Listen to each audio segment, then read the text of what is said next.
Saúde a todos com a paz do Senhor. Graças a Deus por estarmos aqui nesta noite, podendo compartilhar com os irmãos. Eu não conhecia aqui esse ministério a primeira vez. E é motivo de alegria, né? A gente poder estar aqui e compartilhar um pouco o que a gente sabe da palavra do Senhor com os irmãos, né? Hoje me foi passado o áudio do pastor, dizendo que hoje era um culto da família.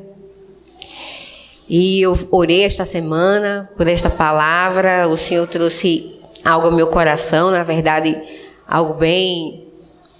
Eu vou trazer para os irmãos uma referência talvez bastante conhecida da igreja, de todos.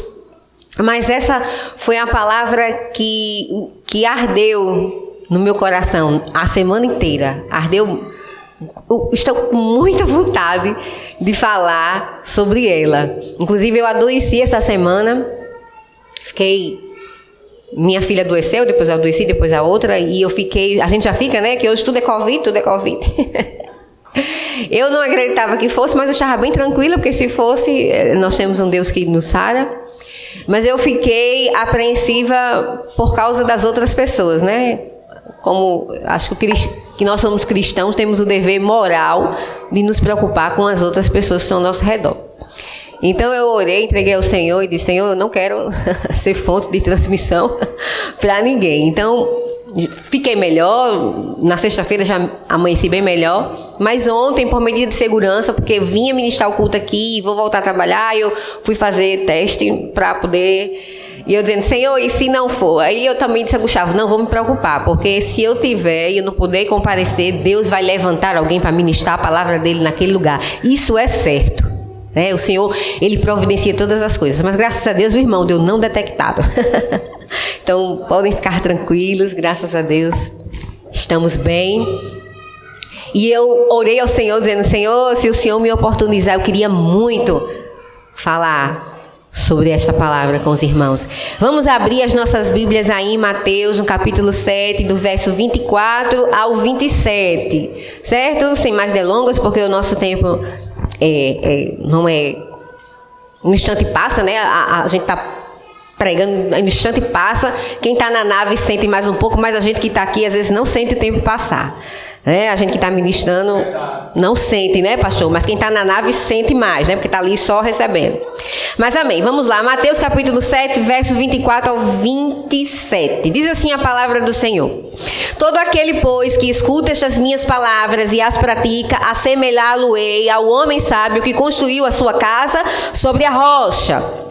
Aí o verso 25 diz: e desceu a chuva, e vieram as inundações, e sopraram os ventos, e golpearam contra aquela casa. Mas ela não caiu, porque estava fundada sobre a rocha.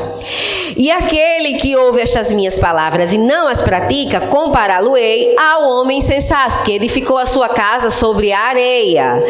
E... desceu a chuva, vieram as inundações, sopraram os ventos, e golpearam contra aquela casa, e ela caiu, e grande foi a sua queda. Amém? Essa é uma palavra bastante conhecida dos irmãos. E aí, meu Deus, o que é que ela, né? Vamos ouvir. Mas a palavra do Senhor, ela é infinitamente fonte de sabedoria, de conhecimento. Ela nunca se esgota. A gente pode ler uma, pode ler duas, logo pode ter três, e a gente sempre vai ter algo novo a tirar, porque ele é assim, ele é uma fonte inesgotável de conhecimento. Jesus e a sua palavra, né? Então eu trouxe isso aqui porque eu primeiro, né, como a gente está em culto de família, eu não sei, tem alguém que não confessa Jesus como Salvador? Por favor, só levanta a mão para me saber. Tem alguém que não confessa Jesus? Certo. Então, como é culto de família e essa referência também fala da nossa vida espiritual, por isso que eu decidi trazer. Então, a primeira coisa que eu queria trazer aqui para os irmãos nesta noite é que a gente fizesse a diferença entre duas coisas que vão estar em dois versículos, que é o 24 e o 26. Primeira coisa que eu quero fazer é a diferença entre aquela pessoa, entre o sábio, né, que Mateus fala, e o insensato. O sábio, que seria aquela pessoa prudente, e o insensato, que a Bíblia fala, né? É como se fosse louca, uma pessoa louca. Ele não está falando aqui, muitas vezes as pessoas confundem quando lê isso, né? Achando quando aqui em Mateus está se falando sobre o sábio e o insensato, acham que isso tem algum a ver com conhecimento intelectual, né? A quantidade de conhecimento que eu tenho. Eu tenho doutorado em matemática, eu tenho pós-doutorado, sou PhD. A Bíblia não está falando exatamente sobre essa questão do intelecto humano, quando ele está se referindo aqui ao sábio e o insensato. Mas ele está se referindo a um conhecimento espiritual e moral. Mais precisamente, esse tipo de conhecimento aqui, Deus está falando aqui. Mas o conhecimento moral e espiritual. E aí Jesus vem e ele diz assim: todo aquele que escuta as minhas palavras, ele diz isso tanto no verso 24, como ele também disse no verso 26, quando ele vai comparar, né? Em relação ao sábio e em relação ao insensato, ao louco. E ele diz: todo aquele que escuta as minhas palavras. Então a gente tem o quê? A gente tem aqui muitas pessoas escutando a palavra de Deus. Então, existe um público que escuta a palavra de Deus. Todos escutam, estamos todos escutando. Fazemos cultos evangelísticos, pregamos para a nossa família, pregamos em todos os lugares. Então, muitas pessoas escutando a palavra de Deus. Mas não são todas aquelas que estão realmente dando crédito, que estão aplicando essa palavra que está sendo escutada na sua vida diária. E essa diferença entre aquelas pessoas que escutam a palavra e dão crédito, e essa palavra desce ao coração e elas decidem obedecer a Deus, essa diferença é que faz o sábio ou o insensato, o prudente ou o louco. Então, esse sábio e esse insensato que a Bíblia fala é aquela pessoa que responde de uma maneira otimista, vamos assim dizer, aos ensinamentos de Jesus. Essa resposta que você e eu vamos dar aos ensinamentos de Jesus é que vão nos tornar sábios ou loucos.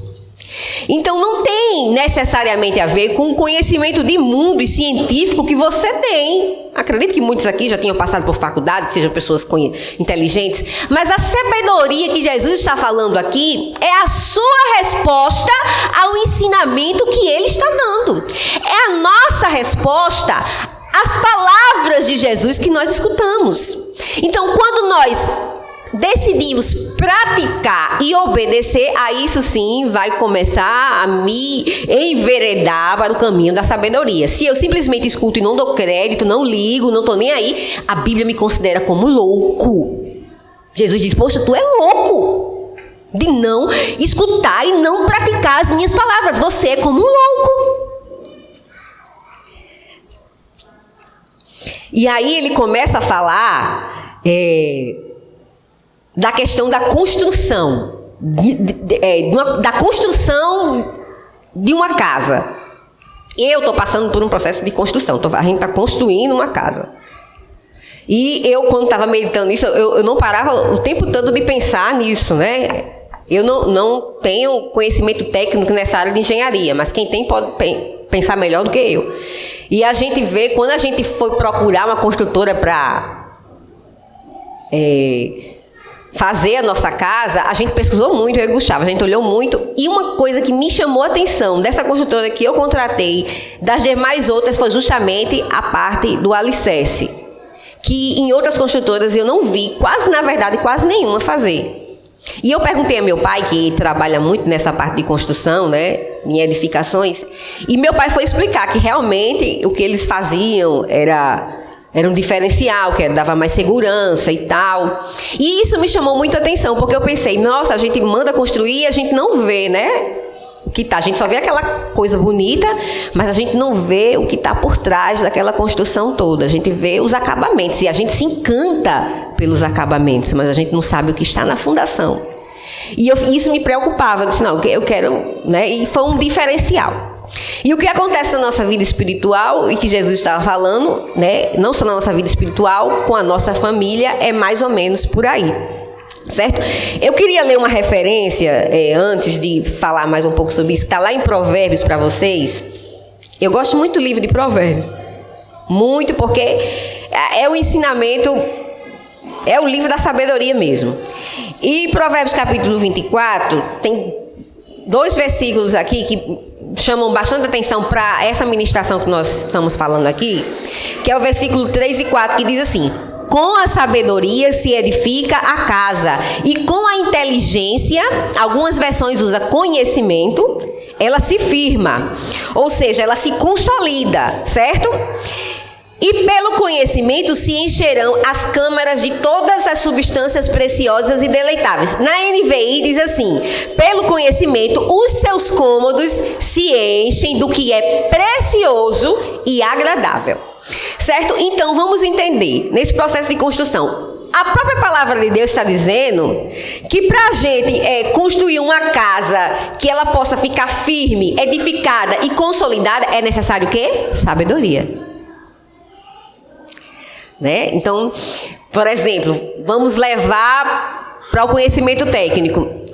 Eu não posso contratar qualquer pessoa para construir minha casa, qualquer construtor. Ele precisa de sabedoria, né? Ele precisa ter um conhecimento do que ele está fazendo para poder subir uma casa segura, uma casa com bom fundamento. Ele precisa ter algum tipo de conhecimento. Eu não vou contratar qualquer pessoa que não sabe, né? Não tem conhecimento técnico nenhum. Pode até fazer, mas pode fazer uma parede torta, não sei, um serviço que não é bem feito, vamos assim dizer.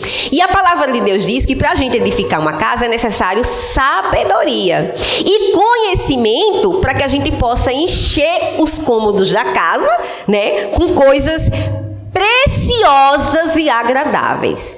Então olha o que Jesus está dizendo para nós: é preciso sabedoria e conhecimento da minha palavra para que vocês possam construir uma casa firme, bem fundada e que e dentro desta casa você possa encontrar coisas preciosas e agradáveis. Né? Porque quando o provérbio fala e os cômodos, né?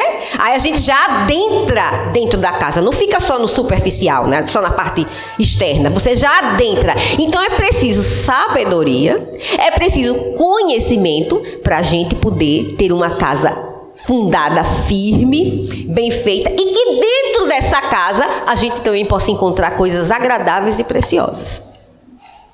Certo? Quando Jesus ele diz assim: eu vou comparar o homem sábio, o homem sensato, àquele que construi, né? Aquele que escuta as minhas palavras e as pratica, esse é o sábio. É como se ele construísse a casa dele, o sábio, sobre uma rocha. Já aquele que escuta as minhas palavras e não as pratica, ele é como um homem insensato, como se tivesse construído a sua casa sobre a areia. Certo? E aí, eu quero que a gente vá lá para Lucas, que fala dessa mesma referência, mas a gente vai entender, porque muita gente entende assim: não, então eu vou construir uma casa que tem uma rocha e aqui tem um monte de areia, e eu vou construir a minha casa aqui sobre essa rocha e o outro construindo a casa sobre a areia. Mas não é exatamente isso que Jesus está dizendo. E quando é que eu vim entender isso? Quando tem um texto que ele se repete, eu gosto de ler em todas. E Lucas, capítulo 6, ele vai falar desse mesmo texto, mas tem um detalhe que Lucas fala que Mateus não fala. E isso vai nos ajudar a entender o que Jesus está dizendo exatamente em Mateus. Eu quero que os irmãos abram aí Lucas, no capítulo 6. Eu vou abrir aqui também na minha Bíblia, Lucas 6, do verso 47 ao 49. Vocês vão entender o que Jesus está falando em Mateus, bem direitinho.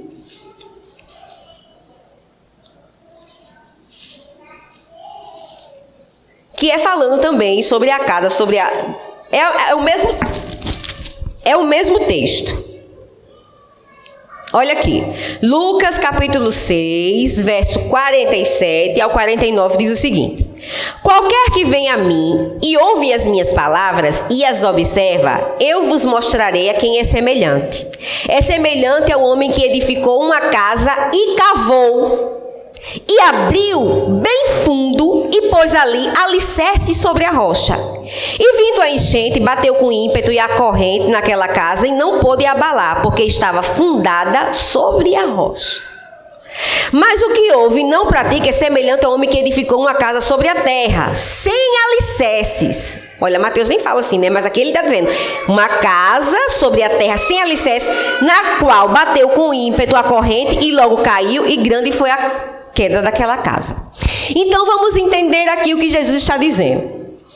Aquele que tem sabedoria, né, é aquele que escuta as palavras do Senhor e as pratica, e que construiu a casa sobre uma rocha. Nós estamos vendo lá em Mateus. O que escuta as palavras do Senhor e não as pratica, Jesus comparou aquele homem insensato, o louco, né, que não quer dar crédito à pregação, não quer dar escuta, mas não presta atenção. É como se ele tivesse construído a casa dele sobre areia. Mas vamos entender agora. Lucas, ele dá um detalhe bastante interessante, que eu observei isso agora, depois de não sei quanto tempo. Eu li ali e não prestava atenção. E Jesus disse, qualquer que vem a mim e ouve as minhas palavras e as observa, eu vos mostrarei quem é semelhante. É semelhante ao homem que edificou uma casa e cavou e abriu bem fundo e pôs ali alicerces sobre a rocha. Então o que Jesus está dizendo é que o sábio, ele cava. Ele vai cavar, quanto mais fundo ele cavar, né? E ali ele vai edificar aquela casa, ele vai construir aquela casa, né? Com bastante profundidade, e ali sobre uma rocha. O alicerce da casa vai estar sobre uma profundidade muito grande. Lucas, ele fala que o outro nem tem alicerce. Não houve profundidade. Eu morei em um condomínio, Vita, lá no Satélite, e o pessoal que tinha construído, eles comentavam muito que eram não sei quantos metros lá de profundidade, as vigas, não sei o que sustenta lá o prédio, eu não entendo muito bem. E eu, quando li isso aqui, eu me lembrei disso. Eles disseram, olha, a fundação é bem segura, porque é bem profundo. Falava disso. E quando Jesus aqui falava disso, dessa questão de você cavar, exige sacrifício. A vida cristã, para ela ser uma vida saudável, segura, firme, que não se abala com qualquer vento de doutrina ou com qualquer circunstância, ela precisa ter profundidade. E isso requer sacrifícios. Requer que você cave. Quanto mais você cavar, mais profundo vai ser. Mais firme e fundada será o alicerce da tua casa. Para isso precisa haver esforço. Não é de qualquer jeito. Não é vir para o culto e sair e não sentir. É meditar na palavra. É ter uma vida devocional. É buscar a conhecer Jesus. É se encher, como já foi dito aqui. Nós não temos mais tempo para encher nosso coração e nossa mente com conhecimentos que não nos edificam, que não vão me ajudar a construir a minha família e a minha casa sobre uma rocha firme. Eu preciso ter profundidade no meu relacionamento com Deus. Paulo, quando ele escrevia aos Efésios, no primeiro capítulo, eu não sei se é capítulo 3, os 3 primeiros capítulos, eu amo esse livro, os 3 primeiros capítulos de Efésios, ele vai falar do amor de Deus, vai falar da graça de Deus, os 3 próximos é sobre comportamento humano, mas os 3 primeiros ele fala da graça, do amor de Deus, o quanto Deus nos amou, que Ele nos adotou, que Ele nos separou. E é incrível quando ele começa a dizer ao pessoal ali em Efésios, na igreja em Efésios, ele diz lá no capítulo 3, ele diz assim, olha, eu desejo que Cristo, né, que os corações de vocês estejam habitados em Cristo. Por isso eu oro, né? Eu peço a Deus que vocês estejam arraigados e alicerçados nesse amor, para que todos juntos, né? Ele diz assim, para que vocês todos juntos possam compreender a largura, a altura, o comprimento e a profundidade do amor de Deus, que excede todo conhecimento, para que vocês possam ser cheios da plenitude de Deus. Foi exatamente isso que o apóstolo Paulo falou ali na carta em Efésios. Olha, eu oro para que vocês possam habitar em Cristo e possam compreender o amor dele em 4 dimensões: altura, largura, comprimento e profundidade. unidade. Para que vocês possam habitar em amor e serem cheios da plenitude de Deus. Olha, aquele que é cheio de Deus, ele não cai. Aquele que é cheio de Deus, ele não se balança. Ele pode até se balançar, mas ele não cai, porque ele está fundado, ele está profundo no amor de Deus, que excede todo conhecimento.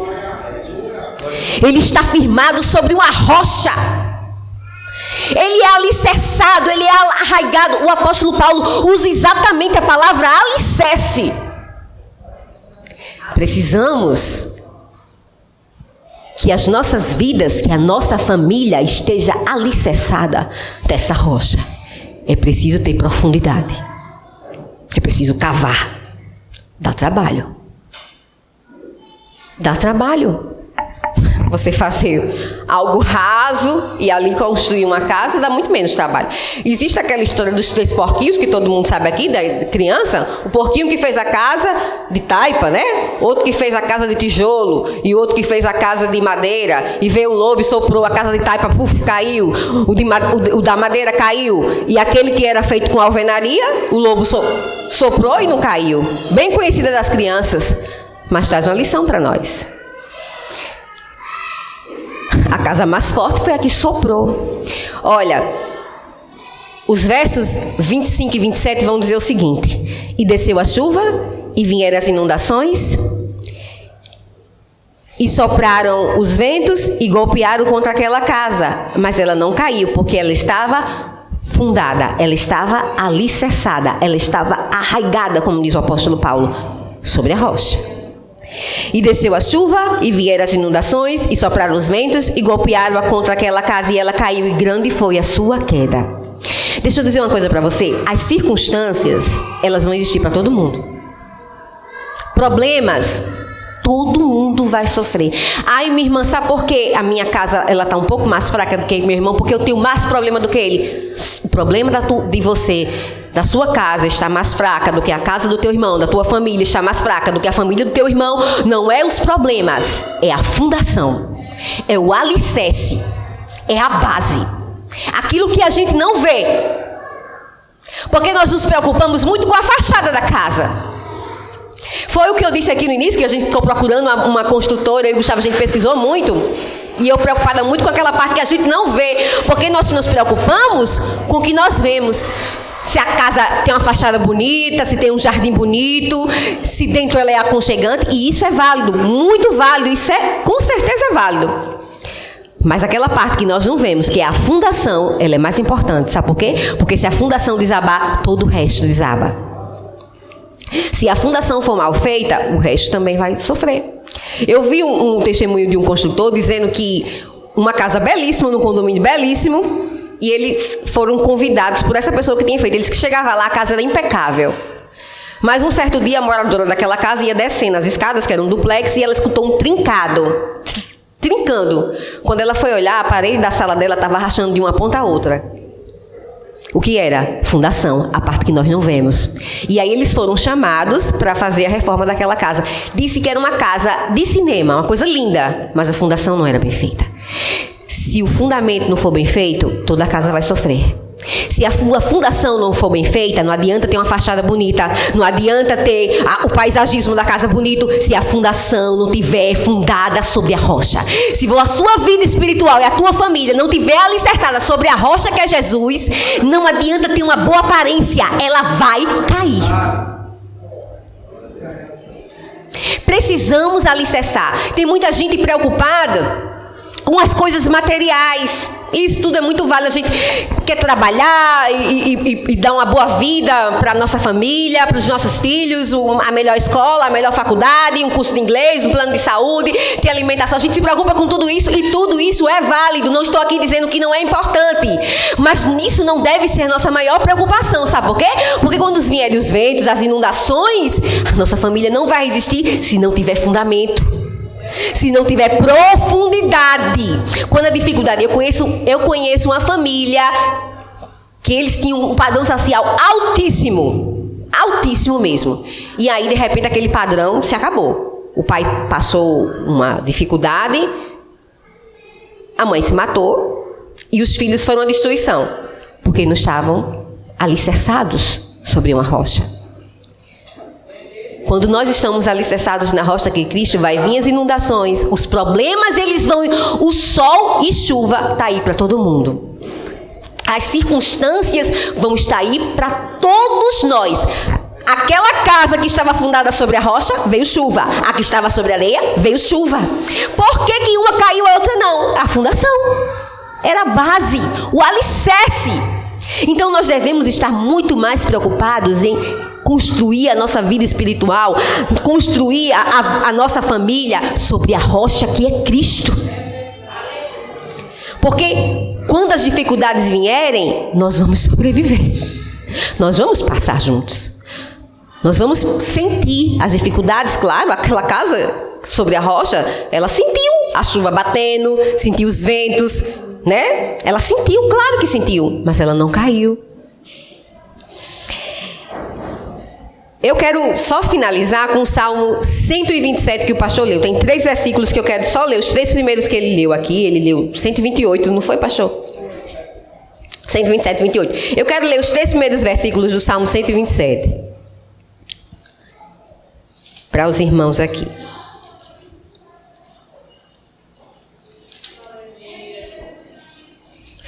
Se o Senhor não edificar a casa, em vão trabalham os que edificam. Se o Senhor não guardar a cidade, em vão vigia a sentinela.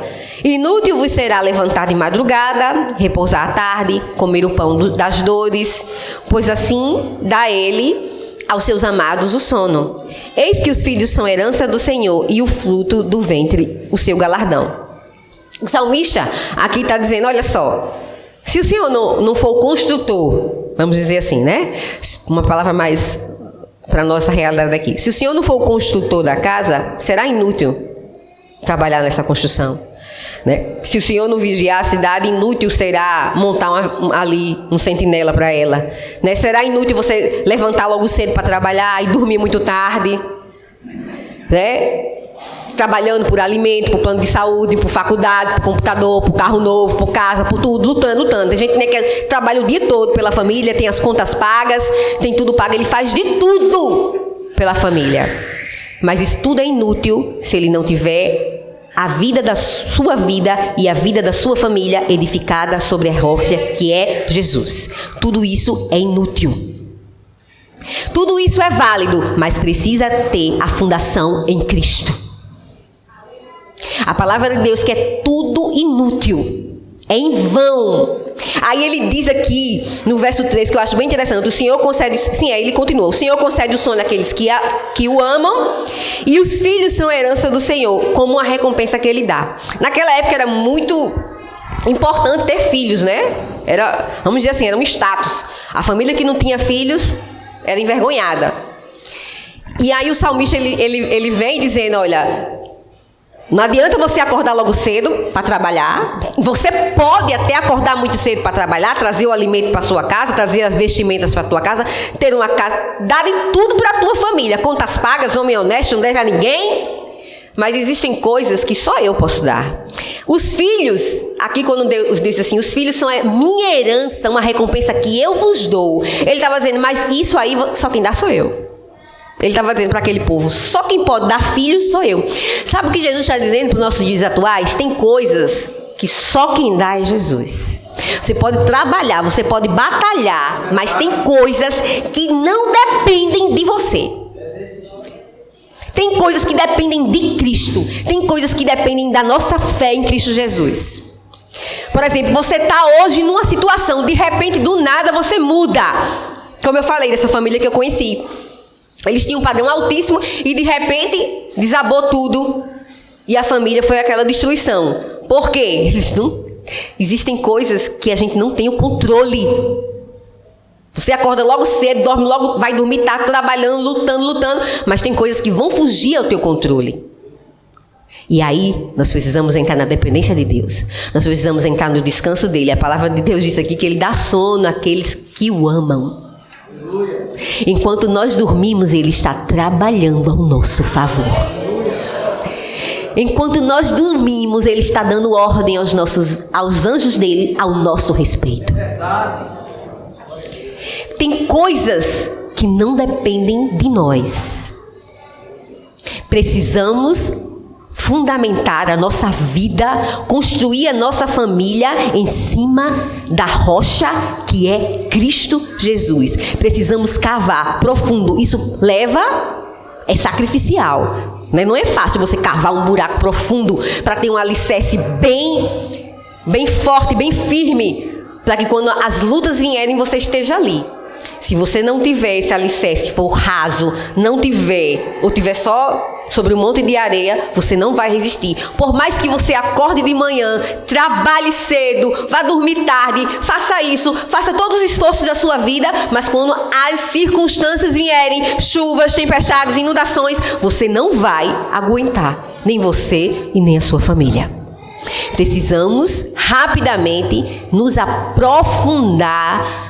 aprofundar no conhecimento de Deus, no amor de Cristo, que excede todo conhecimento, certo? Atos capítulo 4, 12 diz o seguinte: não há salvação em nenhum outro, pois debaixo do céu não há nenhum outro nome dado entre os homens pelo qual devamos ser salvos, né? Então, muitas vezes a gente busca coisas, buscamos socorro em tantas coisas, mas não há nenhum outro. Não há salvação em nenhum outro, só em Cristo Jesus. Há coisas que só Ele pode fazer por nós e pela nossa família. Eu vou ler mais um texto para a gente finalizar. Efésios, capítulo 1. Vamos a Efésios, capítulo 1.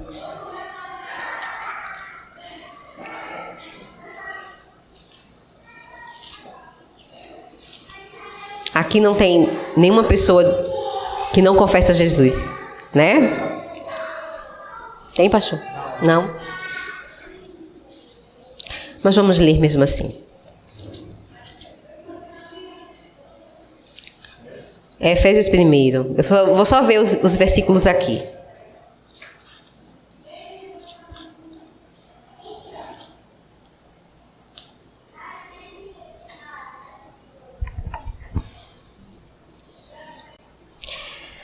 Eu vou ler os 5 primeiros versículos.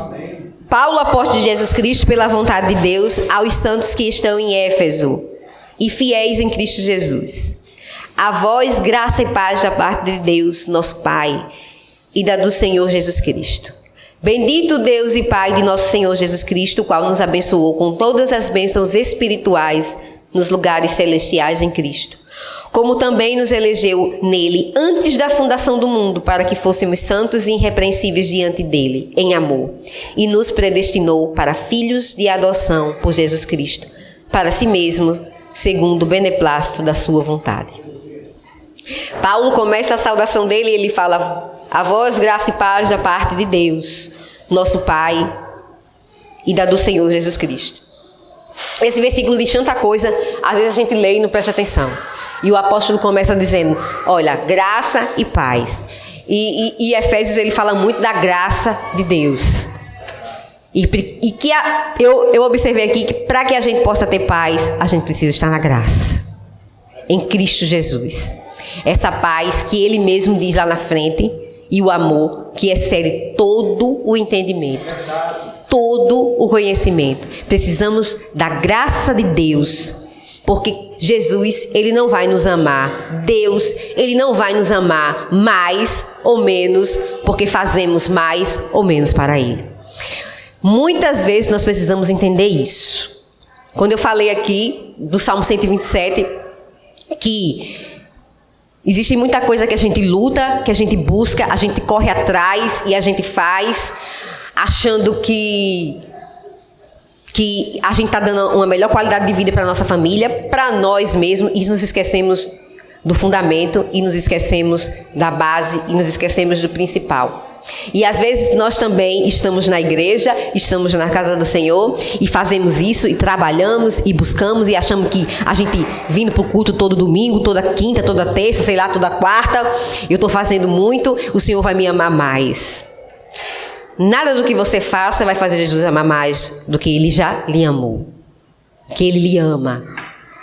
O que nós precisamos é entender, compreender esse amor em toda todas as dimensões, buscar esse amor e buscar retribuir esse amor. E aí quando a gente entende esse amor, né, essa graça de Deus, quando a gente consegue entender essa graça de Deus derramada sobre as nossas vidas, a gente quer fazer para Deus, não porque a gente quer contabilizar obras ou mostrar para o pastor da igreja ou alguma coisa, mas porque a gente o ama, porque a gente entendeu e compreendeu esse amor e a gente quer retribuir esse amor. Não porque eu penso que Jesus vai me amar mais por isso, o pastor vai me ver diferente por causa disso. Não, não. Essa é a motivação errada. A motivação certa é você retribuir o amor de Deus por você.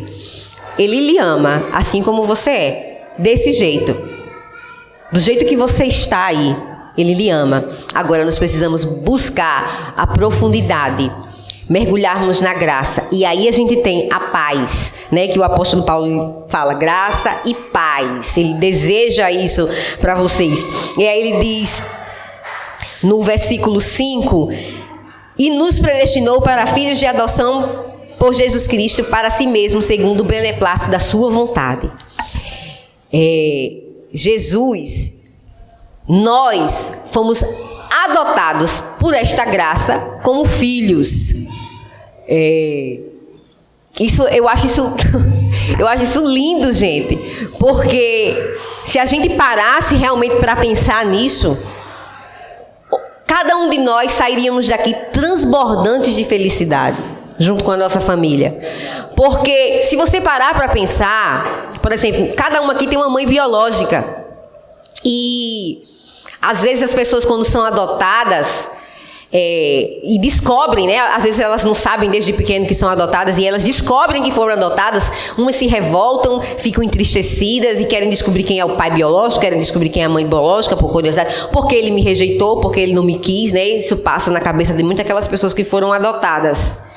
Mas se a gente parar para pensar, a pessoa que adota, ela adota vendo você e sabendo como você exatamente é. O pai biológico, ele está ali esperando o filho e ele não sabe se ele vai ser preto, moreno, branco, magro, gordo, olho azul, olho preto. Provavelmente, né, pela questão da genética, a gente sabe, por exemplo, que um azul com azul não vai sair preto. A probabilidade é muito pequena. Um preto com preto tem até 25% de chance de sair um azul, né? Não é impossível, mas pode. Mas já o azul com azul é o cisão com cisinho, né? Cezinho com cisinho é difícil de sair, cezão, né? Que é o preto. Então, mas assim, o pai biológico, ele não sabe como... Ele não sabe como é que vai ser aquela pessoa. E muitas vezes as mães, elas abandonam os filhos porque não esperavam, foi uma atitude inconsequente, não queria engravidar, mas veio, não tinha condições, e aí teve que largar. Mas o pai que adota, ele queria. E às vezes ele vai lá naquele lar adotivo, então recebe aquela criança, sabendo que veio das drogas, sabendo que tem todo um histórico por trás, e mesmo assim ele quer adotar. E quando eu leio isso aqui e o apóstolo diz assim, olha, e ele nos predestinou para filhos de adoção por Jesus Cristo para si mesmo, segundo o beneplácito da sua vontade. Deus quis a mim e a você do jeito que nós somos, exatamente quando nós estávamos ainda, ele fala mais na frente lá em Efésios, ainda mortos em nossos pecados. Ele mesmo assim, ele nos quis, ele nos amou, ele nos adotou, sabendo como nós éramos, sabendo de todas as nossas falhas, de todos os nossos erros, de todos os nossos pecados, e ele nos quis e ele nos amou. E isso é tremendo, irmãos, porque ele nos amou mesmo assim, a mim e a você. E o que nós podemos fazer? Podemos mergulhar nesse amor, ter a profundidade que o apóstolo Paulo fala aqui, acho que capítulo 3, mais na frente, aí em Efésios, para que a gente possa mergulhar nessa profundidade do amor. Aí sim, a nossa vida, a nossa família, ela vai estar fundada em uma base forte, alicerçada numa base segura, e as dificuldades que vão vir, né? E a gente sabe que agora daqui para frente só vão piorar. Então aquele que não tiver a sua vida espiritual, da sua família edificada sobre uma rocha, tiver de bem com este amor, que Cristo nos amou e nos encheu de sua graça e de sua paz, ele vai cair. Ele não vai suportar, porque as coisas que estão para vir, elas não são brincadeira. Então vamos nos aprofundar neste amor, que excede todo conhecimento, para que possamos ser cheios desta plenitude, e só assim poderemos resistir às dificuldades que estão por vir. Amém? Que o Senhor nos abençoe nesta noite, em nome de Jesus.